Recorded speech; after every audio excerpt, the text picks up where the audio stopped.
From Pacifica, this is Democracy Now! And the parents of the missing girl cling desperately to hope, while a copper takes improper payments in a thick brown envelope.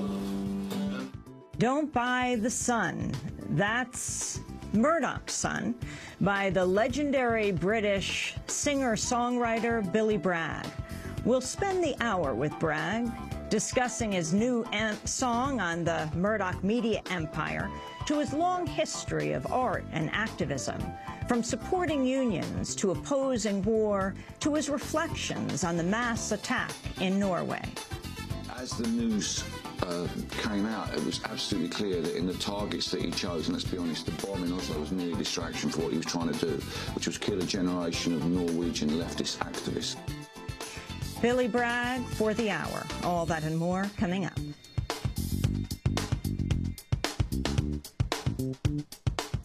Welcome to Democracy Now!, democracynow.org, the War and Peace Report. I'm Amy Goodman. The White House and congressional leaders have reached an agreement to raise the federal borrowing limit and avoid a default on the national debt. The plan centers around a $2.4 trillion spending cut over 10 years, overseen by a bipartisan committee. If Congress fails to approve the panel's proposals, a so-called trigger mechanism would be enacted to automatically slash federal spending. Unveiling the deal Sunday night, President Obama said the agreement was born out of a need to compromise. Now, is this the deal I would have preferred? No. I believe that we could have made the tough choices required on entitlement reform and tax reform right now, rather than through a special congressional committee process. But this compromise does make a serious down payment on the deficit reduction we need and gives each party a strong incentive to get a balanced plan done before the end of the year. Most importantly, it will allow us to avoid default and end the crisis that Washington imposed on the rest of America. In a major victory for Republicans, the deal includes no means to increase government revenues, such as a tax hike on the wealthy. That could effectively kill any chances of raising taxes on the rich, as Republicans on the bipartisan deficit panel are unlikely to approve them. During the talks, President Obama reportedly offered to reduce Medicare spending by slowly raising the eligibility age to 67 from the current 65, and to cut Social Security by altering the cost of living formula used to calculate benefits. Congressional leaders are presenting the plan to their caucuses today in the hopes of a vote before Tuesday's deadline to raise the federal debt ceiling. The top Democrat in the House, Minority Leader Nancy Pelosi, said she cannot guarantee House Democrats will support the deal. This bill has a long future, 9 years, 10 years, whatever it turns out to be, has ramifications even beyond that decade.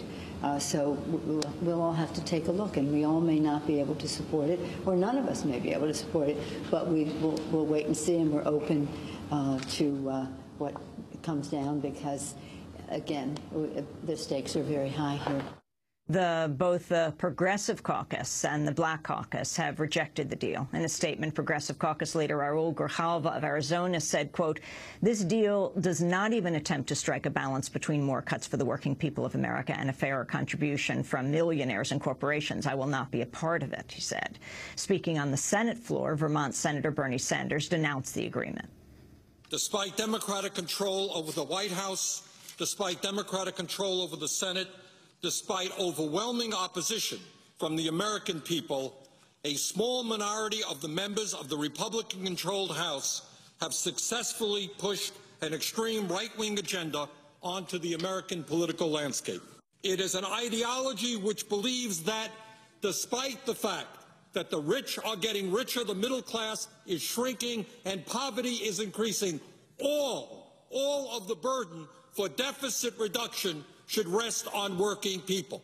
The Congressional Black Caucus, meanwhile, is urging President Obama to invoke the 14th Amendment, affirming the validity of the national debt as a means to bypass Congress. In a speech on the Senate floor, Senator Bernie Sanders also backed the 14th Amendment proposal. The Constitution is very clear in saying that the debts of the United States, quote unquote, shall not be questioned. The President swears an oath to protect and defend the Constitution, and many constitutional scholars believe that the 14th Amendment gives the President the authority and responsibility to pay our debts regardless of the dysfunctionality of the U.S. Congress. In international news, relief efforts continue in the Horn of Africa amidst a famine threatening millions of people. UNICEF Emergency Programs Deputy Director Dermot Carty said immediate interventions needed to avoid an escalation in deaths. We have been warning for many years that the situation is especially fragile there. Take the weather conditions, multiply that by the ongoing conflict, add in the problems associated with rising food prices because of food shortages, you have a very bad situation. I think we need to continually focus on what the issue is, and the issue is that children are dying and will continue to die unless we make sufficient interventions in the immediately short term through the delivery of humanitarian assistance. The Gaddafi regime has condemned NATO for a deadly bombing on the headquarters of Libyan state television in Tripoli. Khaled Bazelia, the head of Libya's English network, said the attack killed 3 people. 3 of our colleagues were murdered and 15 injured while performing their professional duties as Libyan journalists. NATO admitted the crime, citing silencing Gaddafi propaganda machine as a justification for such murderous act.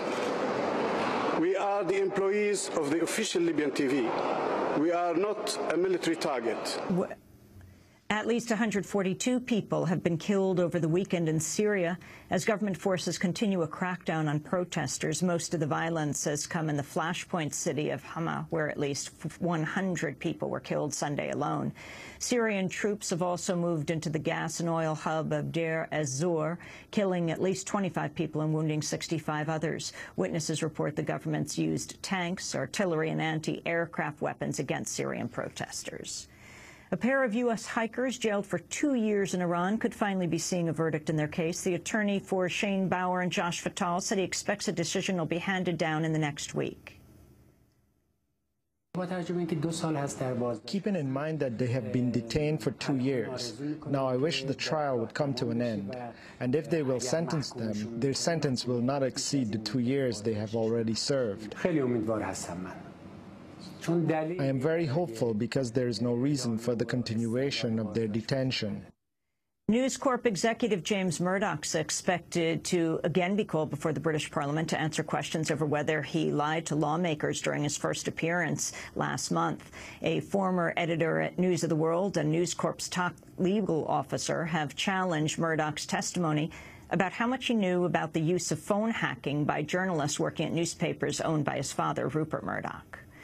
The News of the World, meanwhile, is now being accused of hacking into the phone of the mother of another young girl abducted and murdered. This in July of 2000. British authorities say the paper's former editor, Rebekah Brooks, provided Sarah Payne with a phone as she campaigned for a sex offender law named after her slain daughter, also Sarah. Payne had vocally supported the News of the World when a phone hacking disclosure in another case forced the paper's closure last month. And thousands of people rallied in Washington, D.C. Saturday in support of public education and teachers' unions. The Save Our Schools rally was organized to criticize the Obama administration's education reform policies, which has emphasized initiatives including No Child Left Behind and Race to the Top. Among the speakers to address the crowd was actor Matt Damon. As I get older, I appreciate more and more the teachers that I had growing up. And I'm not alone. There are millions of people just like me. So the next time you're feeling down or exhausted or unappreciated or at the end of your rope, the next time you turn on the TV and see yourself being called overpaid, the next time you encounter some simple-minded, punitive policy that's been driven into your life by some corporate reformer who has literally never taught anyone anything.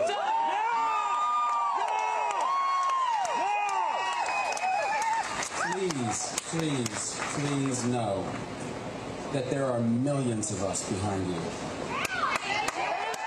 The actor Matt Damon speaking to thousands of education activists in Washington, D.C. this weekend. And those are some of the headlines. This is Democracy Now!, democracynow.org, The War and Peace Report. I'm Amy Goodman.